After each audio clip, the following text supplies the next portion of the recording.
সন্তানের আকিকা জন্মের ৭ম দিন করাতে না পারলে কখন করানো যাবে? সন্তানের আকিকা যদি জন্মের ৭ম দিন করতে না পারেন তাহলে ১৪তম কিংবা ২১তম দিনে করতে পারেন, সেটিও কিন্তু সুন্নাহ, সেটিও হাদিস দ্বারা সাব্যস্ত আছে। যদি কোনো কারণে সেটাও করতে না পারেন তাহলে তারপরে করলেও আদায় হয়ে যাবে, কিন্তু সুন্নাহ ডেটগুলোতে করলে আপনি বিশেষ বা বেনিফিটেড হবেন এবং সওয়াব এর ভাগিদার হবেন।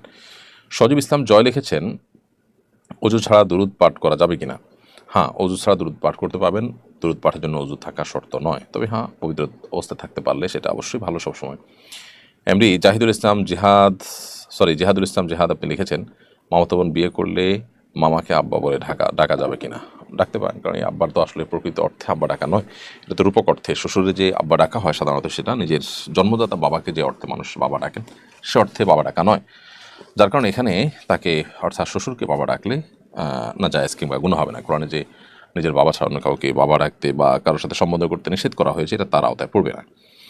এরপরে সাবির ইবনে ইসলাম আপনি লিখেছেন, কারো ভিডিও কন্টেন্ট ডাউনলোড করে ফেসবুকে আপলোড দিলে গুনাহ হবে কিনা বা তার হক নষ্ট হবে কিনা? বিষয়টা যদি এরকম হয় যে এটা তার কমার্শিয়াল কন্টেন্ট এবং ডিজিটাল অ্যাসেটও কিন্তু অ্যাসেট, সো সেটা যদি আপনি ডাউনলোড করেন করে যদি পোস্ট করেন, তার যদি ক্ষতি হয় তাতে তো অবশ্যই তার অনুমতি ছাড়া করা জায়েজ হবে না। আর যদি ব্যাপারটা সেরকম না থাকে, জাস্ট একটা সাধারণ কন্টেন্ট যেটাতে তার কমার্শিয়াল কোনো ইন্টেনশন নাই এবং সাধারণত অন্যদের ডাউনলোড করার পারমিশনও দেওয়া থাকে, তো এগুলো করতে অসুবিধা নেই যদি সেরকম হয়। মুজিবুল্লাহ আপনি লিখেছেন, চোরা মার্কেট থেকে মোবাইল কেনা জায়েজ হবে কি না? না, চোরা মার্কেট থেকে মোবাইল কেনা জায়েজ হবে না, কারণ চোরা মার্কেট থেকে মোবাইল কেনা মানে হলো চোরদের চুরির কাজে সহযোগিতা করা। আপনি জানেন এই জিনিসটা আরেকজনের থেকে সে ছিনতাই করে কিংবা চুরি করে এনেছে, আপনি সেই জিনিসটা কেনা মানে হলো ওই চোরকে এক ধরনের প্রত্যক্ষ মদত করা, যেটি গুনাহের কারণ হবে। মেহরুন্নেসা আপনি লিখেছেন, যে রাগ কমিয়ে মনটাকে নরম করার কিছু উপায় বলে দিলে খুব উপকার হতো। মনকে কোমল এবং নরম করবার জন্য আল্লাহ সুবহানাহু ওয়া তাআলার কাছে আলাদা করে দোয়া করতে হয়। আল্লাহুম্মা ইন্নী আসআলুকা লিসানান যাকিরা ওয়া কলবান খাশিআ। আল্লাহ, আপনার কাছে আমি এমন এক জিহ্বা চাই যে জিহ্বা সবসময় আপনার স্মরণে সতেজ থাকবে, আবার এমন একটি অন্তর চাই যে অন্তর আপনার ভয়ে সবসময় অবনত থাকবে, বিনম্র থাকবে। তো আল্লাহ সুবহানাহু ওয়া তাআলার কাছে দোয়া যেরকম করা যায়, ঠিক একইভাবে যারা খুব নরম দিলে মানুষ আছেন, নেককার মুত্তাকি পরহেজগার মানুষ আছেন, তাদের সোহবত, তাদের সান্নিধ্য, তাদের সাহচর্য আমাদের সময় কাটাতে হবে। এরপর লিজা মনি আপনি এর থেকে লিখেছেন, ওয়াজ মাহফিলের জন্য রাস্তায় গাড়ি আটকিয়ে টাকা তোলা কি ইসলাম সমর্থন করে? টাকা তোলার জন্য গাড়ি আটকানো, গতিপথ থামানো, একরকম জোর করে বা লজ্জায় ফেলে মানুষের কাছ থেকে রশি দিয়ে রাস্তা আটকিয়ে তারপরে টাকা নেওয়াটা জায়েজ নয়। আর এমন কোনো উপায়ও মাহফিলের জন্য টাকা তোলা উচিত নয় যেটা অসম্মানজনক। মাহফিল এটা এমন কোনো বিষয় নয় আজকের বাস্তবতায় যেটা না হলে দিন অনেক বেশি ক্ষতিগ্রস্ত হয়ে যাবে, পার্টিকুলার মাহফিল না হলে। তো সেটার জন্য আপনি এমন কোনো অবলম্বন করলেন যাতে দিন এবং দিনদার মানুষরা অপমানিত হয়, তাহলে সেক্ষেত্রে ভালো কাজ করতে গিয়ে আপনি আরও খারাপ কাজ করলেন। এটা আমাদের করা উচিত নয়।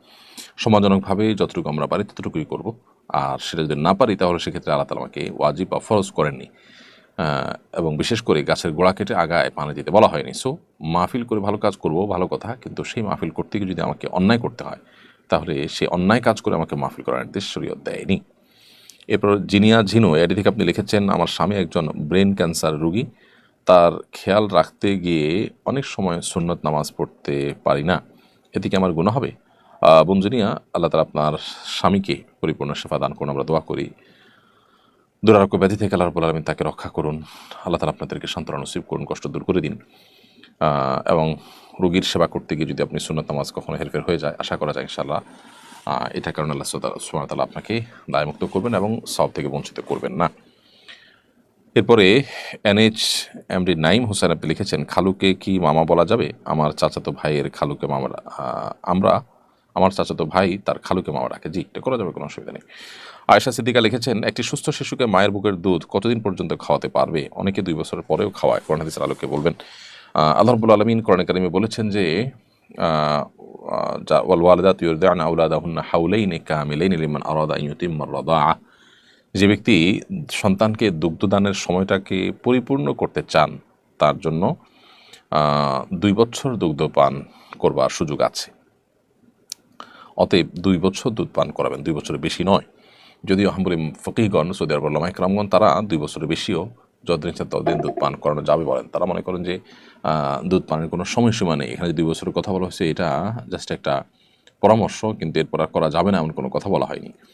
মূলত এখানে এই আয়াত এবং আরও আয়াত রয়েছে, কোরআনে কারীমের একাধিক আয়াত রয়েছে, নবী সাল্লাল্লাহু আলাইহি ওয়াসাল্লামের হাদিস রয়েছে, সবগুলোকে একসাথ করলে আমরা দেখি এবং পরিষ্কার হয় যে আসলে 2 বছর পর্যন্ত দুধ পান করানোর নির্দেশ শরীয়তে রয়েছে। এইচ.এম. খায়রুল ইসলাম আপনি লিখেছেন, টুপি মাথায় না দিয়ে নামাজ আদায় করলে কোনো সমস্যা আছে কিনা? কোনো অসুবিধা নেই, টুপি মাথায় দিয়ে নামাজ পড়া কোনো জরুরি বিষয় নয়। তবে নবী সাল্লাল্লাহু আলাইহি ওয়াসাল্লাম বেশিরভাগ সময়ই তার যে পোশাক ছিল তার মধ্যে থেকে টুপিও ছিল। এটাকে অনেকে সুন্নতে আদা বা নবী সাল্লাল্লাহু আলাইহি ওয়াসাল্লামের অভ্যাসগত সুন্নাহ বলেন, কালচারাল সুন্নাহ বলেন, এটি শরিয়া নির্দেশিত সুন্নাহ নয় বলেন। সেটাও যদি হয়, তারপর নবী সাল্লাল্লাহু আলাইহি ওয়াসাল্লামের অনুসরণে কেউ যদি পড়েন, সেটি সওয়াবের ভাগীদার তিনি হবেন ইনশাআল্লাহ তাআলা। তারেক রাফা আপনি লিখেছেন, উপার্জন না থাকায় বাসা থেকে বিয়ে দিচ্ছে না, করণীয় কি?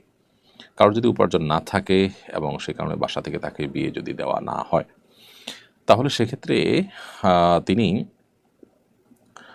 নিজে উপার্জনক্ষম হওয়ার চেষ্টা করবেন। এটা হলো তার মূল সমাধান। যতদিন পর্যন্ত সেটা করতে না পারছেন, ততদিন পর্যন্ত তিনি রোজা রাখবেন এবং সবর করবেন, সংযম এর মধ্যে থাকবেন এবং গুনাহের যে জায়গা, পরিবেশ, সেগুলো থেকে নিজেকে দূরে রাখবেন।